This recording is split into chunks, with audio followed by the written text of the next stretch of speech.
basa ng salita ng pula. Mapalad ang nakikinig at tumutupad. Mapalad ang nahahapis at sila ay aaliwin. Mapalad ang nagugutom at sila ay bubusugin. Ang magtiis hanggang sa wakas, sila lamang ang maliligtas. Ang magtiis hanggang sa wakas, sila lamang ang siyang maliligtas. Lalaganap ang kasamaan at sila'y magkakanuluhan. Lilitaw ang mga bulaan dito sa sanlibutan. Makipot ang pintuan patungo sa kaligtasan. Malapad ang pintuan tungo sa kapahamakan. Ang magtiis hanggang sa wakas, sila lamang ang maliligtas. Ang magtiis hanggang sa wakas, sila lamang ang siyang maliligtas.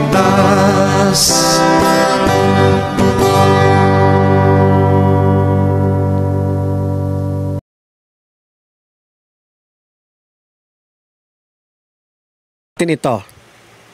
Now, tingnan pa po natin kung ano po sasabihin. Bababawi natin ng konti yung salin na kanya pong binasa dito sa magandang balita, Biblia. Okay, pause ko muna ulit. Gusto ko po kasing makatch ninyo kung paano mag-present ito si Camacho. Alright? Una, sinabi niya, nalito daw si Pastor Eric. Alright?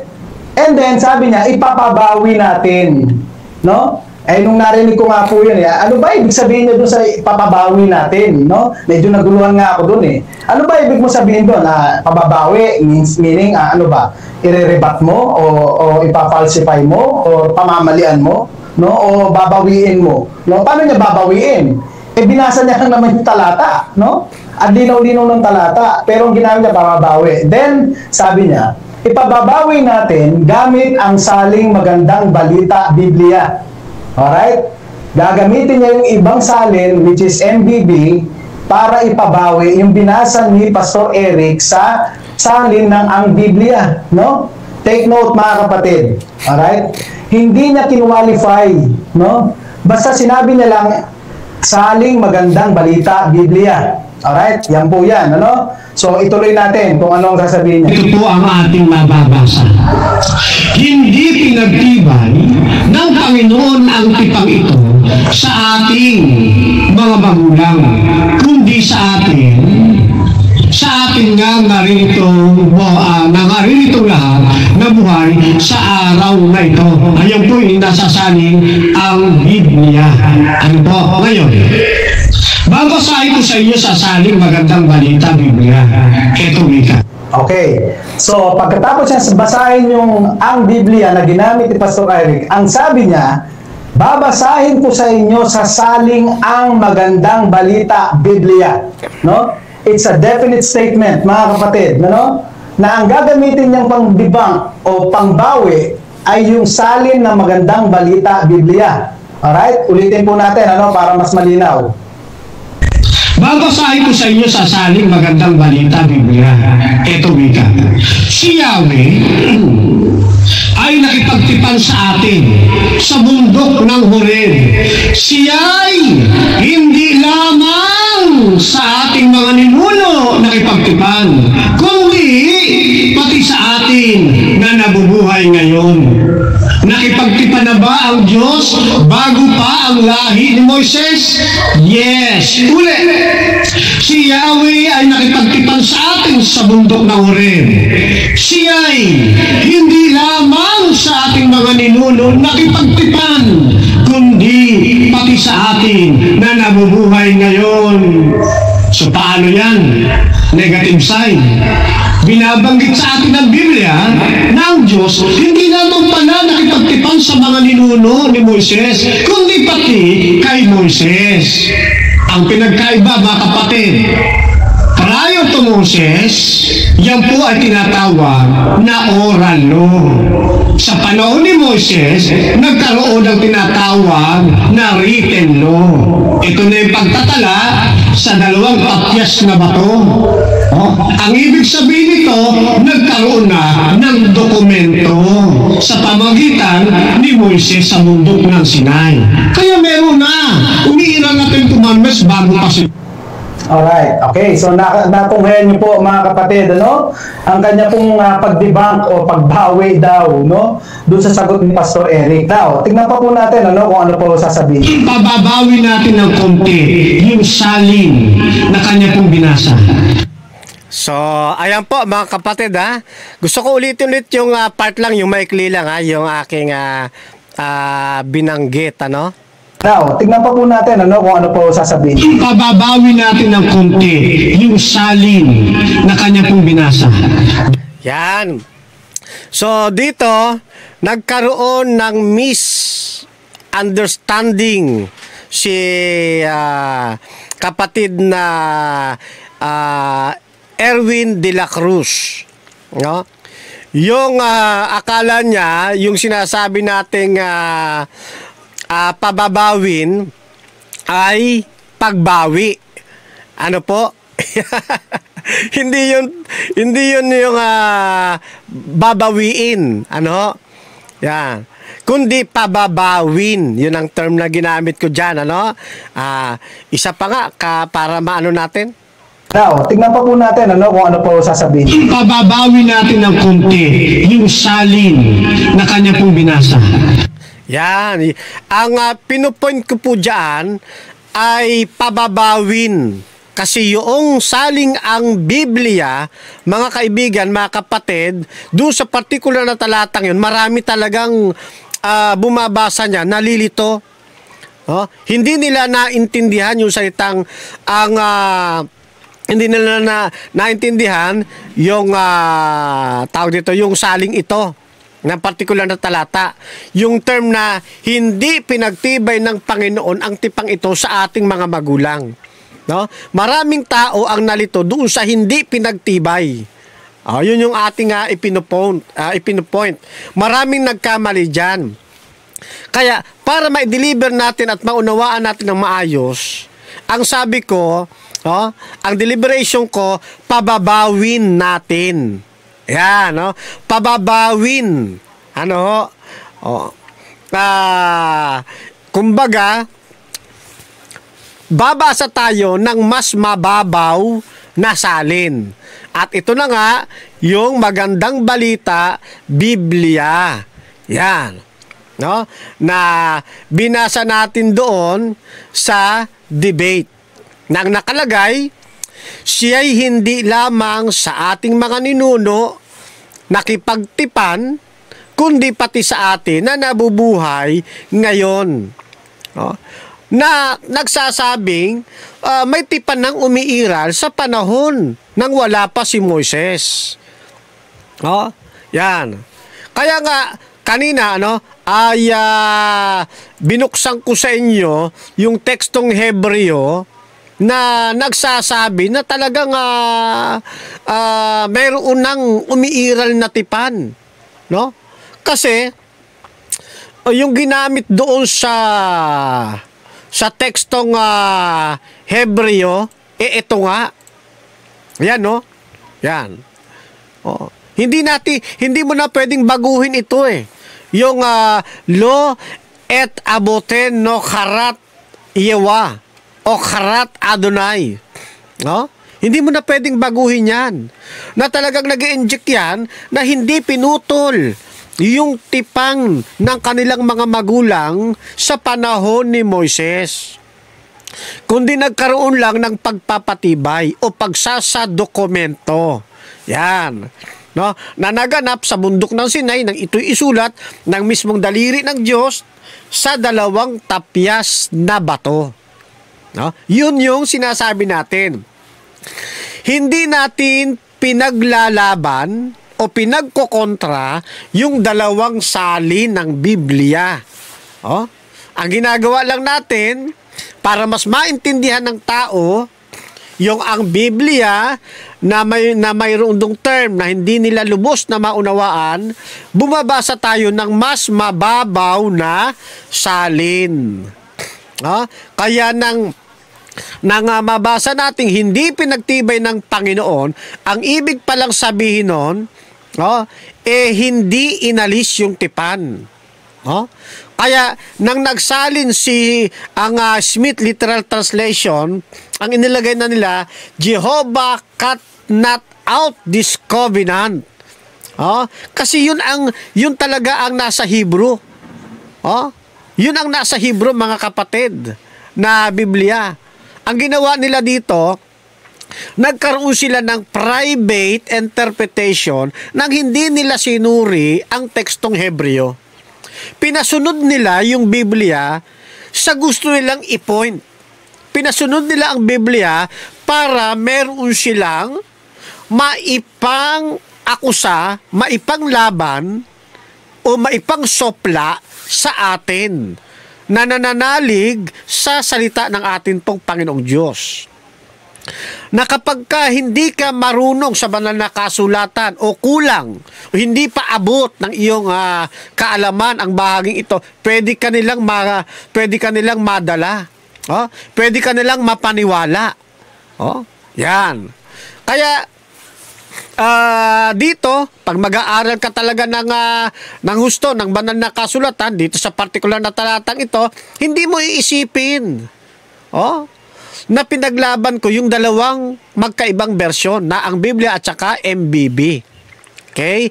Kundi ginamit natin yung MBB para bumasa ng mas mababaw na salin sa concern na mas maunawaan ng audience yung nilalaman nung teksto.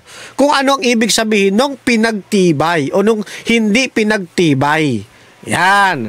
No? Ganun po ang ibig nating sabihin dito, mga kapatid, mga kaibigan.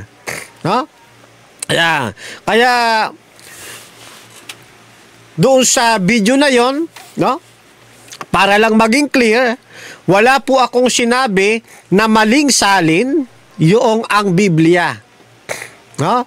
Wala rin akong sinabi na tama ang salin ng MBB at mali yung ang saling ang Biblia. Wala tayong ganong sinabi. Ang sinabi ko lang, pababawin natin. Yan, Yan. Ini-implement ko na kailangan tayong bumasa para maunawa natin ng mas mababaw pong salin. Ganun pong ibig sabihin. Bakit? Kasi nga, maraming mga tao, maraming bumabasa ng Deuteronomy 5:2 at 3 na hindi nila lubos na naintindihan ang mensahe ng Panginoon dito sa talatang ito. Lalo na kapag ang puso at isipan ng tao puro paghihimagsik, puro paglaban sa katwiran ng Diyos. Yan. So, ganun po yan, mga kapatid. Sana po ay nauunawaan po ninyo na kaya ko po sinipi yung magandang balita Biblia na pinababaw ang pagkakasalin sa anyo ng paraphrasing method para maunawaan ng tao yung sinasabi ng ang Biblia. Kaya malaki po ang naitutulong sa atin ng mga paraphrasing Bible. Tinutulungan nila tayong maunawaan yung mga bagay na medyo may kalaliman ang pagkakasalin. Ganyan po ang ibig nating sabihin sa bahagi pong ito. Ano po? Yan. Sana po ay naunawaan po ninyo at ng mga tumutulig sa atin. Ano ho? Sabi ni kapatid na Bongski, kumbaga sa labang Tyson, ang Holyfield ay wala nang ibubuga ni Tyson, kaya kinagat sa tenga ni Holy. Ibang espiritu ang tinanggap ni Bro Erwin. Halatang halata.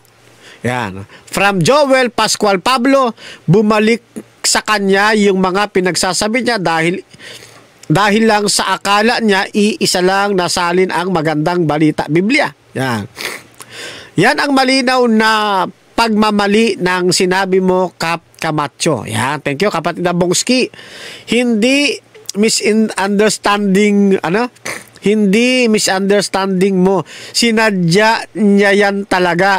Ganun ba? Sinadya niya yan talaga kasi magkapareho naman talata binasa mo. Wala talaga manliligaw na malinaw. Ayo. Ang obserbasyon ni kapatid na Bongski sinadya. Yan. Na maliin. So mga kapatid, my point is, ang ibig ko sabihin doon, pababawin. Bumasa ako ng mas mababaw na version ng Biblia. Hindi para paglabanin ang dalawang version. Okay? Yan. So, kaya kapatid na Erwin, sana ay maituwid ninyo yung inyong pagkakamali doon sa inyo pong narinig. So, ganun po ang ibig nating sabihin. Ngayon, sige, pakinggan pa natin itong isa. Etong si Fernando Camacho at ang mga SDAs, gagawin ng lahat, para mabali yun, mga kapatid. Yan ang motibo nila dyan. At kung napansin nyo again, to reiterate, yung kanyang pagkakasabi kanina na pababawi natin ang salin, gamit ang magandang balita, Biblia. Yun ang sabi niya. Alright? Saying na, ito ang sinasabi ng magandang balita, Biblia, hindi yan. Kaya mali yan. Kasi nga, pabawiin nga daw Yun ang sinasabi niya. So, napansin nyo yung deliberation ng atin pong kaibigan, Yan. So, doon sa sinabi kong term na pababawin natin, na mali siya ng unawa doon. Dahil doon, nagkaroon siya ng conclusion. Parang sinasabi ko raw na mali yung ang Biblia at tama yung MBB. Ganun ang lumalabas, ganun ang lumilitaw, mga kababayan, Pakinggan nga ulit natin. Etong si Fernando Camacho at ang mga SDAs, gagawin ng lahat, para mabali yun, mga kapatid. Yan ang motibo nila dyan. At kung napansin nyo again, to reiterate, yung kanyang pagkakasabi kanina na pababawi natin ang salin, gamit ang magandang balita, Biblia. Yun ang sabi niya. Alright? Saying na, etong sinasabi ng magandang balita, Biblia, hindi yan. Kaya mali yan. Kasi nga, pabawiin nga daw Yun ang sinasabi niya. So, naglalagay siya ng kaisipan at mga salita sa aking bibig na hindi naman yon ang aking iniisip at sinasabi. Di ba, mga kapatid? Mali mali yung proseso ng kanyang ginagawa para lamang mapalitaw na tama sila. Na doon, wala naman tayong idinideclare na mali po yung saling ang Biblia. Wala din naman tayong sinasabi o ipinapahayag na tama ang MBB at mali ang Biblia. Uulitin ko, ang sabi ko lamang dyan ay pababawi natin yung ang Biblia, yung mga termino doon sa ang Biblia, sa Deuteronomy 5, talatang napapag-usapan, pababawin natin gamit yung magandang balita, Biblia, para maunawaan ng tao yung malalim na kataga doon sa termino ng ang Biblia na hindi pinagtibay ang tipang ito.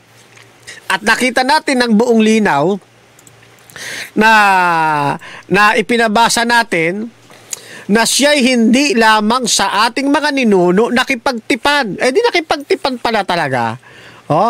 Kundi pati sa atin na nabubuhay ngayon. Yan. Ito yung hindi niya matanggap na salin. No? Na yan din naman ang itinuturo ng ang Biblia. Nang sabing hindi pinagtibay ng Panginoon ang tipang ito sa ating mga magulang.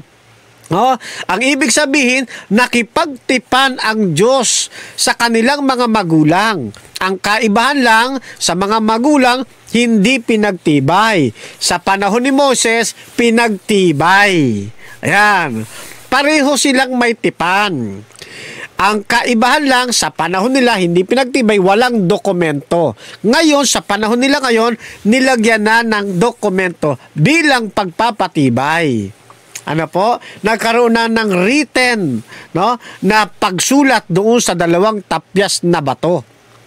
Yan. Yun po yung gusto nating sabihin, na gusto nating iparating, na kinamalian ng atin pong kaibigang si Erwin de la Cruz.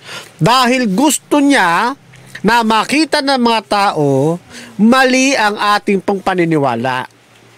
Pero ngayong gabi, nakikita na ninyo, nauunawaan ninyo na kaya natin sinipi yung saling magandang balita Biblia na pinababaw na pagkakatagalog o pagkakasalin sa anyo ng paraphrasing method para maunawaan natin yung malalim na kataga doon sa partikular na talata ng ang Biblia. Ayan, yun po yung ating ini-inject doon. Ano po? So, alam ko, nasusundan ninyo yung ibig kong sabihin, mga kapatid.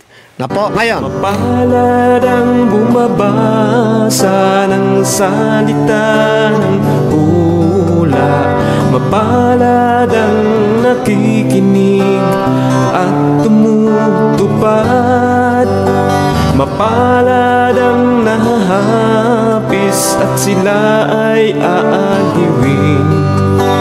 Mapalad ang nagugutom at sila ay bubusugin.